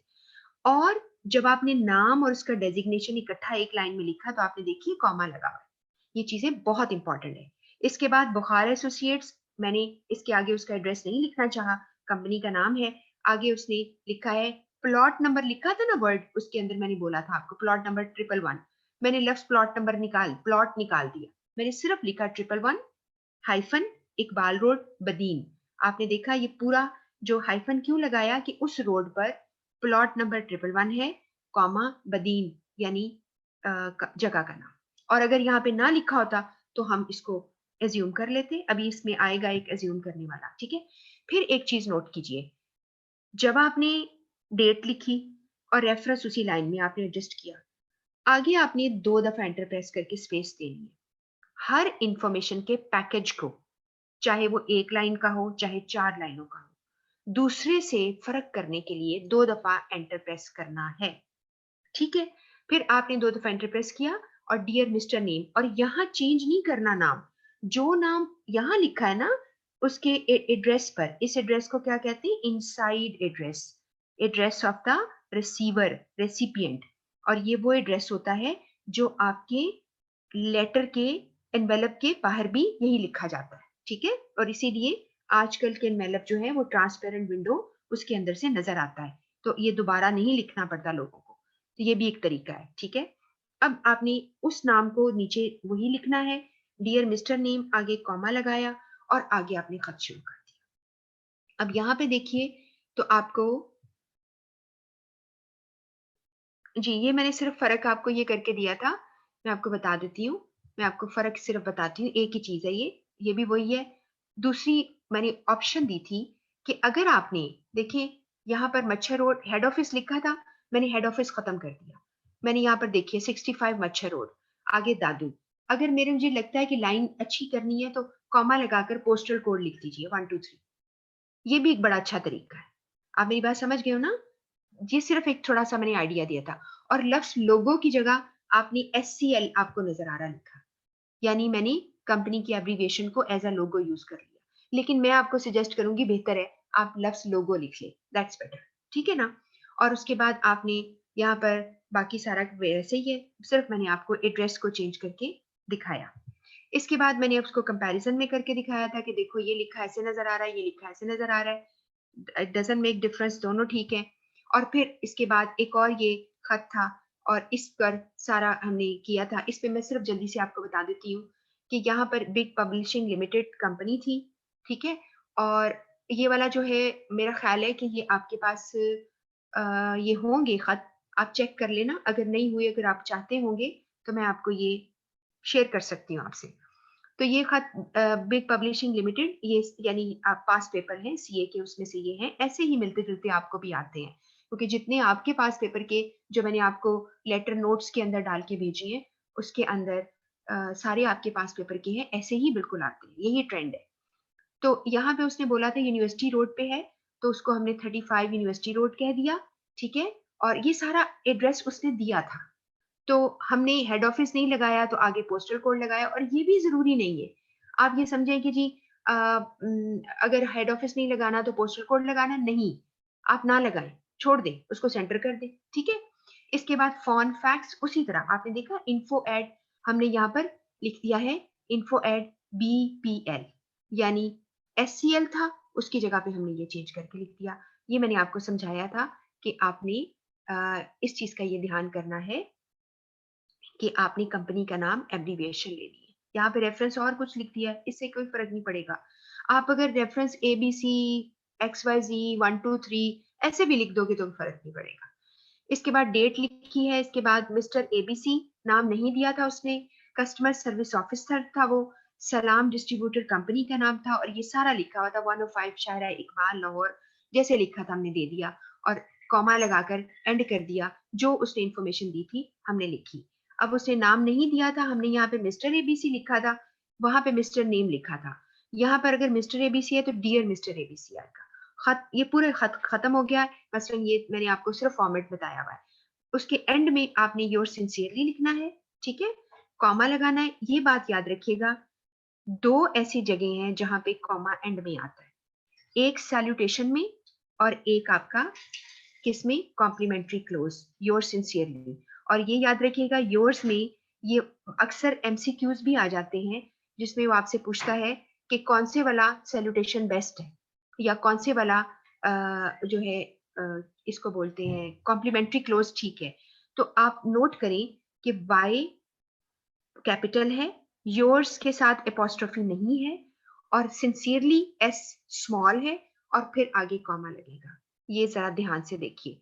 और अगर वो उल्टा करना है, सिंसियरली योर्स करना है, S कैपिटल करोगे, Y छोटा कर दोगे। खाली सिंसियरली लिखना है तो S कैपिटल रखोगे और फिर कुछ नहीं, बस कॉमा लगा दोगे। उसके बाद आपने वहां पर एक लाइन छोड़ के सिग्नेचर और साथ ही अपना नाम, ये नाम उसने दिया है, जो अभी मैंने खत आपको से गुजारा है ना, उसमें नाम था, और उसने डेजिग्नेशन अगर लिखा होगा तो ठीक है, वरना मैंने खुद से लिख दिया है। और अगर आपको समझ नहीं आती, ये प्रोक्योरमेंट मैनेजर जो होते हैं ना, ये सामान खरीदते हैं कंपनी के बिहाफ पर, ठीक है जी। ये बात आपको आई बिलीव समझ आ गई है। ये एक तीसरा फिर खत था, उसका भी मैंने इसी तरह ही बना दिया है। इसमें देखिए सिर्फ लास्ट बस चीज थोड़ी सी बताने लगी हूँ। लोगो क्लासिक यूनिफॉर्म कंपनी लिमिटेड है ये, और यहाँ पर सिर्फ ये मैंने खत पूरा करवा दिया हुआ है, ये रिवीजन क्लास में करवाया था, और इसमें ये सिर्फ फॉर्मेट आपको पढ़ाया था। तो यहाँ पर उन्होंने सेवन कोई प्लॉट नंबर नहीं दिया था, कुछ नहीं दिया था, उन्होंने सिर्फ कहा था कि आपकी कंपनी का नाम दिए। तो हमने 127 के some commercial zone comma some city अपनी मर्जी की है हमने। Some commercial area, some commercial zone, ABC road, XYZ area, कुछ भी लिख सकते हो। ठीक है, समझ गए हो। और ये इसी तरह वही ईमेल इन्फो एट, इस कंपनी में 4 लफ्ज हैं, CUCL, ये देखिए यहाँ पे CUCL आ गया। इसी तरह यहाँ पर भी आ गया, वेबसाइट पर भी। ठीक है, डेट आ गई, रेफरेंस आ गई। मिस्टर शाहिद खान उसने नाम बोला था, परचेज मैनेजर है ये बोला था, तैमूर पेट्रोलियम ये सब बोला था, ये सारा हमने लिख लिया। अब चूंकि उसने नाम मिस्टर शाहिद खान दिया था, बच्चे ये भी कंफ्यूज हो जाते हैं कि पूरा नाम दोबारा लिखना है। बिल्कुल लिखना है, dear mister Shahid Khan, your sincerely, signature Abdul Basit, manager marketing.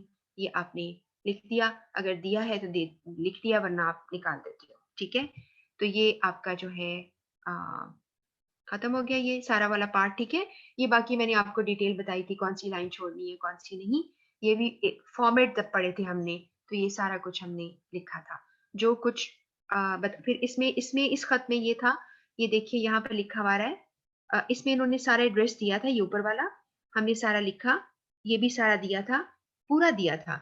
उन्होंने लिखा था रूम नंबर 105 रावी प्लाजा, शहर इराक कराची। अब मसला ये था कि उन्होंने रावी प्लाजा पहले लिखा था, रूम नंबर बाद में लिखा था। आप वैसे भी रहने दें तो कोई बात नहीं, लेकिन रूम नंबर, चूंकि हम जनरल से स्पेसिफिक की तरफ जाते हैं, तो इसलिए रूम नंबर लिखना ज्यादा बेहतर था पहले। और उसका नाम डॉक्टर अख्तर अमान था। आपने डियर मिस्टर लिखने की जरूरत नहीं है, अब डियर डॉक्टर अख्तर अमान। ठीक है, ये आपका उसमें था कि आप, ये सारा मैंने खत पूरा आपको लिख के दिया था, और ये कंप्लीट था। ये इसे कहते हैं फंड रेजिंग लेटर्स। ये फंड रेजिंग लेटर था, और पहले बहुत ट्रेंड था आपके पेपर्स में आने का कि फंड रेजिंग लेटर आया करते थे, जिसमें आपने रिक्वेस्ट करनी है कि जी आप वेलफेयर कोई काम करती हैं, आप NGO वगैरह है, या आप वेलफेयर ऑर्गेनाइजेशन है, तो आप हमें जो है वो बहुत दें, फंड्स दें। ठीक है, तो ये वाले सवाल बहुत आया करते हैं। पूरा एक खत कंप्लीट लिखा हुआ है। ये वाला जो खत है ये आपको कंसोलिडेटेड स्टील मिल्स लिमिटेड, जो बच्चे अभी मैं उनको फिर एक दफा बताऊंगी, आपके क्लाउड पर जो लेटर पड़े हुए हैं PDF फॉर्म में, लेटर के नोट्स पड़े हैं, उसको खोल के देखिए, उसमें पहला खत आपको ये मिलेगा, कंसोलिडेटेड स्टील मिल्स। उस खत के साथ 4 सोल्यूशन है, चारों में यही वाला खत है। वो क्या बताया गया है उसको ध्यान से पढ़िए, तो आपको समझ आ जाएगी कि 4 से लेके 10 लोग भी उस खत को लिखें तो हर एक का फर्क होगा, लेकिन सबका ठीक होगा। वहां पर डिफरेंट लोगों ने खत लिखे हुए, लेकिन फॉर्मेट के बारे में कंफ्यूज नहीं होना, वो मैं आपको सिखा चुकी हूँ, आपने यही फॉलो करना है। यहाँ पर देखो 23/A सदरन कमर्शियल जोन लिखा नजर आ रहा है, सम एरिया सम सिटी 34567, ये सब एज्यूम किया है, ये सब एज्यूम किया हुआ है। सदरन कमर्शियल जोन कुछ नहीं उसने कहा था, उसने कुछ नहीं हमें बताया था, हमने खुद ही लिख दिया, फोन भी बना दिया, फैक्स भी लिख दी। लेकिन मैंने आपको इस दफा मना किया था, जो लेटेस्ट मैंने पढ़ाया था ना, ये पहले का बना हुआ फॉर्मेट है कि फैक्स आजकल यूज ही नहीं होती, इसलिए फैक्स देने की जरूरत नहीं। ठीक है, बाकी आप फोन दें, साथ ईमेल दें, नीचे अपनी जो है वेबसाइट दें, वेबसाइट लिखिए और लिख दें। ठीक है, आई डोंट थिंक सो कि इसमें कोई आपको ये रेफरेंस इधर गलती से इधर आ चुका है, इस पे कंफ्यूज नहीं आपने होना, बस ये आपको मैंने ये बताया है। उसके बाद मेमो का फॉर्मेट ये देखिए, आपको ये भी मैं अभी हम पढ़ेंगे, उसको दोबारा देखेंगे। टू फ्रॉम डेट सब्जेक्ट आप लिखते हो। ठीक है, ये मैंने आपको बताया था। ये सर्कुलर का फॉर्मेट है, अगर आप कंपनी के अंदर लिखते हो, कंपनी का एड्रेस ऊपर आ गया, लोगो वगैरह, और नीचे देखिए टू और सब्जेक्ट और बस लिखा हुआ है, कोई इनसाइड एड्रेस नहीं आया। और अपनी मर्जी जब करनी हो तो बेशक जहां मर्जी अपना सिग्नेचर करो, जहां मर्जी अपना नाम नीचे लिखो, इससे फर्क नहीं पड़ेगा। ठीक है, और इसी तरह ये वाला होम टास्क दिया था आपको, फिर आपने ये किया था, और फिर उसका मैंने सोल्यूशन आपको दिया था। ठीक है, ये वो वाले हैं, और इवन मैंने आपको पेज पर लिख कर दिया था कि इस तरह से आप जब पेज पे लिखोगे तो कैसे नजर आएगा। ठीक है, ताकि आपको प्रैक्टिस करने में आसानी हो, सिर्फ इसलिए ऐसा किया था। तो ये आपको मैंने पेज से एक पिक्चर लेकर आपको दिखाई थी। ये सारे ही खत हैं जो कि अगर आप में से जो न्यू कमर लोग हैं वो ये आपको दोबारा बताएंगे डायरेक्ट और इनडायरेक्ट के बारे में, कि अगर आप में से लोग चाहेंगे कि वो स्लाइड ये मैं शेयर कर लूँ तो मैं कर सकती हूँ। स्लाइड जैसे ही आपको शेयर कर दूंगी, और ये काम जो है ये इंशाल्लाह मैं कमिंग वीक में सारा आपका जो है अपडेट करूंगी। आपकी जो है ना आपका जो क्लाउड है ना उसको अपडेट कर दूंगी। ठीक है, क्योंकि मैं बताया था कि मैं थोड़ी बिजी हूँ। अच्छा जी, आज का जो हमारा थोड़ा सा टाइम रहता है उसको हम फायदा उठा लेते हैं। एक दो चीजें आपको दिखानी अब मैं शेयर फिर कर रही हूँ, उम्मीद है कि अब ये शेयर हो जाएगा। मैं आपको दिखाना चाह रही हूँ कि क्योंकि जो सेट 7 है ना बिजनेस मैसेजेस के हवाले से, वो अगले वीक में इंशाल्लाह ये हो जाएगा। मैं आपको एक पीडीएफ मैंने खोली थी आपके लिए।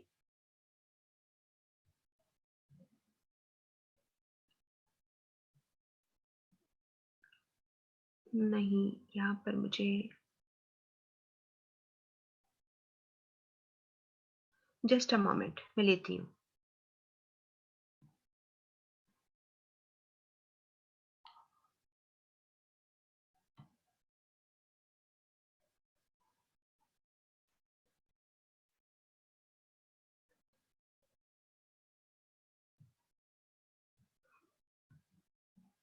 हाँ, ये सेट 5 खुला है मुझे मालूम है।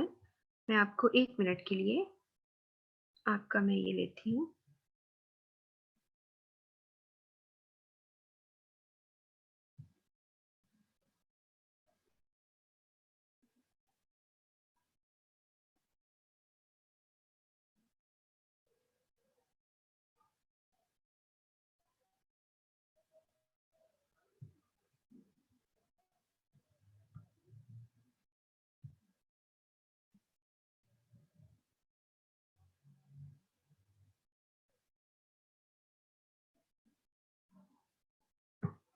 जी, मैं आपको ये दिखाना चाह रही हूँ। ये मैं आपको दिखाना चाह रही हूँ कि लास्ट वीक ना हमने 7 सीज पे सारा कल यस्टरडे सॉरी यस्टरडे हमने 7 सीज को सारा कवर किया था। तो मैं ये बताना चाह रही थी कि आपके पास एमसीक्यू सीए के नाम से एक फाइल मौजूद है वहां पर। उसको आप खोलेंगे और उसमें 9 चैप्टर्स वो हैं और 10th एक और चैप्टर मिलेगा जिसमें उसका सोल्यूशन है। तो आप इसको जैसे कि ये मैं आपको दिखाना चाह रही हूँ, ये वो फाइल नंबर 3 है वहां पे, जिसमें कि 7 सीज के ऊपर ये सवाल किए गए हैं। तो आपको जैसे 7 सीज और इससे पिछले भी 2 चैप्टर्स जो हैं वो जनरल सवाल है, जनरल है ये टॉपिक। जैसे कि अगर मैं कहूंगी ना चैप्टर 4 जैसे आएगा, वो जनरल नहीं है। आप उसमें इंटरपर्सनल कम्युनिकेशन के आपको सवाल मिलेंगे, लेकिन कुछ ऐसे सवाल भी मिलेंगे जिसे बहुत ही डीपली सेल्फ परसेप्शन पे और इस तरह करके एटीट्यूड पे सवाल है, वो आपको पेपर में नहीं आएंगे क्योंकि आपके सिलेबस में उसका इस तरह से जिक्र नहीं है। तो आप इनको साथ साथ करते जाओ। यहाँ पर जैसे जो कुछ हमने कल कवर किया था उसकी कवरेज में ये सारे सवाल पड़े हुए, और यहाँ तक कि अगर आप इनको देखें तो आखिर इसके अंदर कुछ सिनेरियो बेस्ड क्वेश्चन भी आएंगे जो आपको हेल्प करेंगे। और चूंकि साथ साथ करके आप इसके आंसर भी चेक कर लोगे तो आपको अंदाजा हो जाएगा कि किस तरह के सवाल आने हैं। जैसे ये देखिए, आपको नजर आ रहा होगा कि ये अब आपको स्क्रीन पे नजर आ रहा है ना ये। आप जरा मुझे प्लीज कंफर्म करो।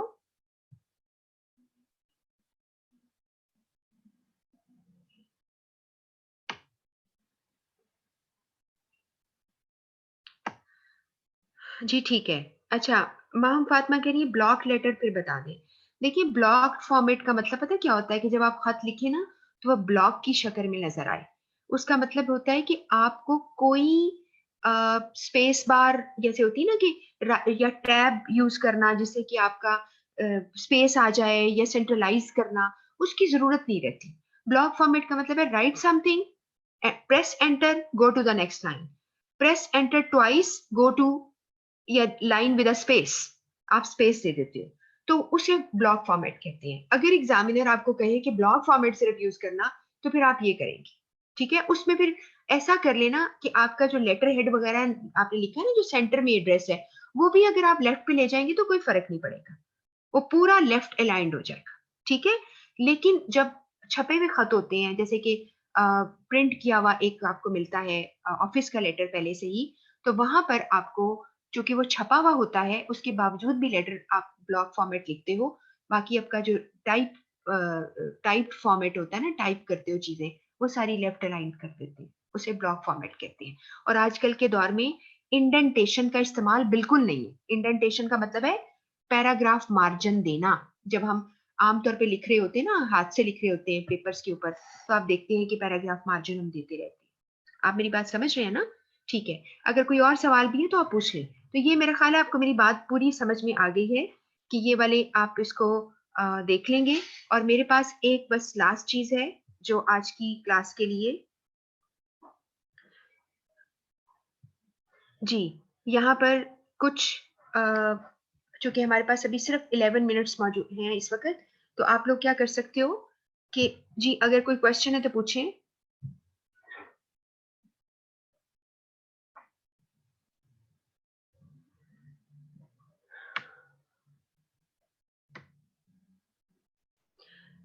पूछ रही हैं कि रिटन लेटर्स क्लाउड पे हैं।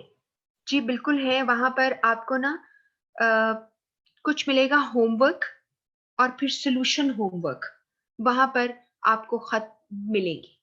फिर मैंने एक आपको क्लास अभी पिछले वीक जो कराया था ना, क्लास में आपकी प्रैक्टिस कराई थी, एक खत पूरा बेहतरीन तरीके से वो लिखा हुआ है, उस खत को भी आप फॉलो कर सकते हो, आप जरा चेक कर लो।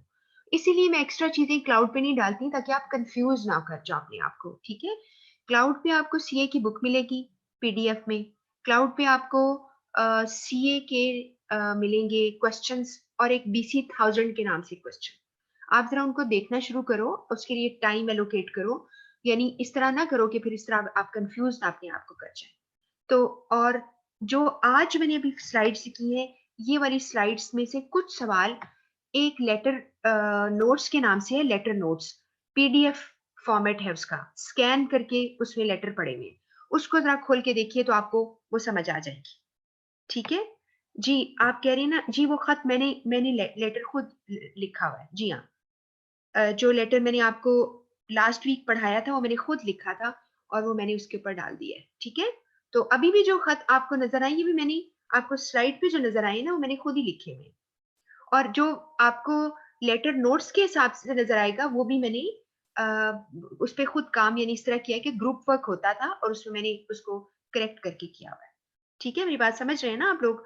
तो मैं आपको ऐसा करते हैं कि मैं आपको इंशाल्लाह एक दफा मैं चीजें वहां से एक दफा फिर से नोट कर लूं तो अगले वीक में आपको और मजीद गाइड कर दूंगी कि एग्जैक्टली इसको पढ़ लो।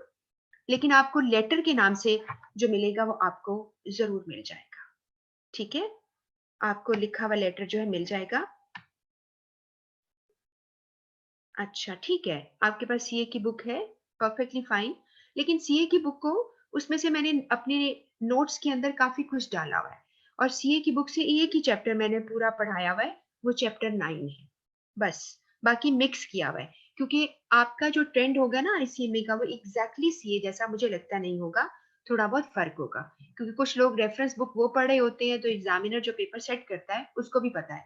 और जो आपको बुक्स लगी हुई हैं आपके सिलेबस में, वो बुक्स एक्चुअली हर्टा मर्फी की एक बुक है और कोर्टलैंड बवी की बुक है। तो उसको भी मैं देख कर चलती हूँ, तभी तो मैंने कल आपको 7 सीज जब स्टार्ट किए थे तो मैंने पहले हर्टा मर्फी की बुक से आपको पढ़ाया था, ठीक है? तो ये वाला मैं आपको बताने लगी थी, ये वाले जो क्वेश्चन है ना, ये आपके पास 1000 जो बीसी क्वेश्चन है ये उसमें से लिए हुए हैं। आप जरा ये भी चेक करना कि बहुत सारे वहां पे सवाल है, ये वाले सारे। ये मैं आपको बताना चाह रही थी कि इनको भी आप कर लेते हो तो आपको टॉपिक पढ़ो और साथ एमसीक्यूज कर डालो, बस यही आपका कामयाबी का जो है ना वो एक रास्ता है।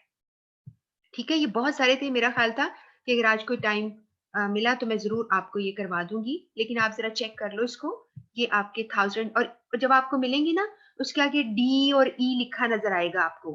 मैंने पहले भी बच्चों को बताया था, ये आपके लिए नहीं, ये मैंने इसकी सॉर्टिंग की थी कि ये डिफिकल्टी लेवल लेवल है या इजी लेवल है कि एवरेज लेवल है। ये मैंने उसके लिए अपने लिए हिंट लिखे हैं। इसके लिए आपने इसको परेशान नहीं होना, ये आंसर नहीं है, ठीक है?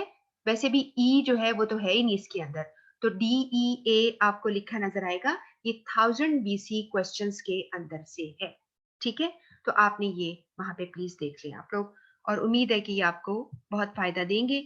अगले वीक में हमने इंशाल्लाह करेंगे 7 वाला, जिसमें आपको लेटर के बारे में मजीद इंफॉर्मेशन, मेमोरेंडम और सर्कुलर के बारे में इंफॉर्मेशन आपको देंगे। तो आज का जो काम है वो जरा प्लीज अच्छी तरह से याद कर लो, आप लोग समझ लो, साथ साथ रिवाइज करो, तभी आपको इसका फायदा होगा। और अगर कोई और एम्बिगुइटी आपके दिमाग में है, जो आप सारे लोग अभी मुझे सुन रहे हो, आप सारे जो है फिजिकल क्लासेस लेते रहे हो, जो अभी क्वेश्चन आप मुझे कर रहे हो, आपकी फिजिकल क्लासेस हो रही थी?